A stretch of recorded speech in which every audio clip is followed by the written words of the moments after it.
Atreus, here! Yes, Father!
Wow.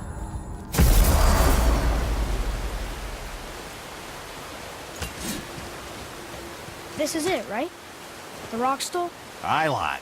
The Council of Valkyries. The Valkyries are of Valhalla, are they not? Glad to see you're paying attention, brother. You are correct. Valhalla, the great hall of the Einherjar, is their home within Asgard. But while there, they are subject to the scrutiny of the All-Father himself. And relations between the Valkyries and Odin were tense during my tenure as his advisor. Why? Well, that's an even longer story, lad. For now, why don't we look around for some clues?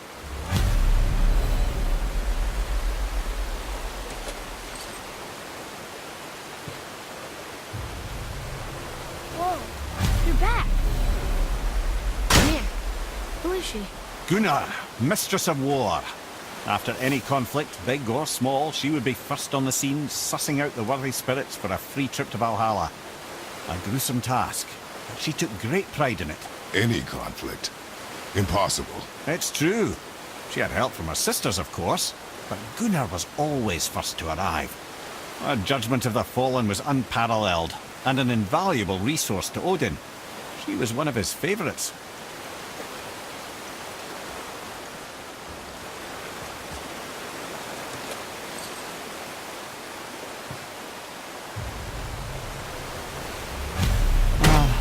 Gondul.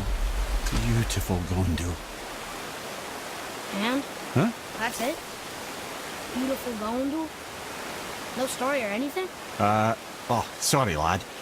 The sight of Gondul always took my breath away. Gondul had a silver tongue, a sharp wit, and struck a figure so stunning it literally drove men insane.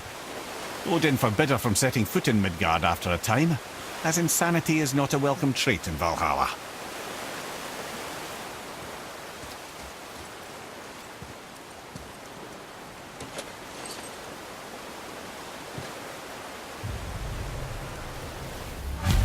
This is none other than Geirdriful, the Master of Arms in Valhalla, responsible for arming and training Odin's Einherjar. His what? His army come Ragnarok. The entire reason Valhalla exists, you see. The Einherjar wait in the Great Hall endlessly, feasting, drinking and fornicating themselves silly. Once Ragnarok begins, Odin calls them into service to fight on his behalf. Geirdriful had her hands full training that lot.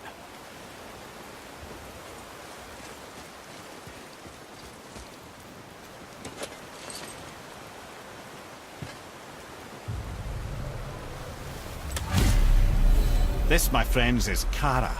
Now, Valkyries are volatile by nature, but Kara, the lass is Wild Storm personified. A wild storm. Aye, calm and collected. Then the air would shift and the fury of her storm would unleash. It was beautiful in a way, assuming you could find proper shelter. Her tears would cleanse the blood-soaked battlefields.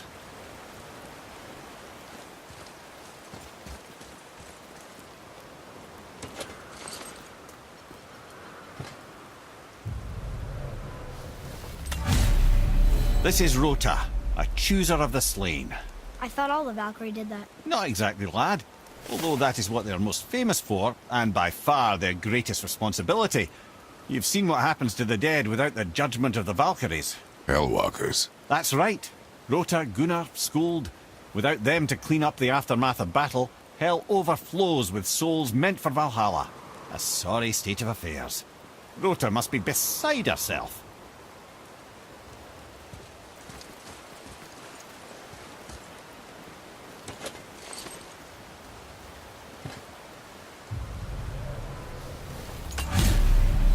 Well, well. Hildr, mistress of battle. She and Odin got on quite well, actually. Her and the other Valkyries, not so much.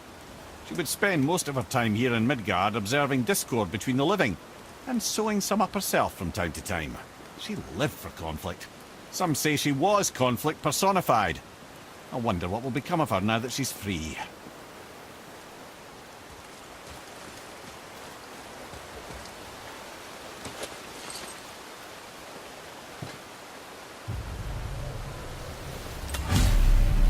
Olrun, once the daughter of a powerful chieftain. She fell defending him during a Reaver attack. Olrun was escorted to Valhalla, where she chose to devote her afterlife to the pursuit of knowledge above all else. Quite unusual behaviour amongst the constant drinking and feasting of her fellow Valhallian denizens. How'd she end up a Valkyrie? Odin. He saw a kindred spirit in Olrun's single-minded pursuit of knowledge. He appointed her as the Valkyrie's resident historian.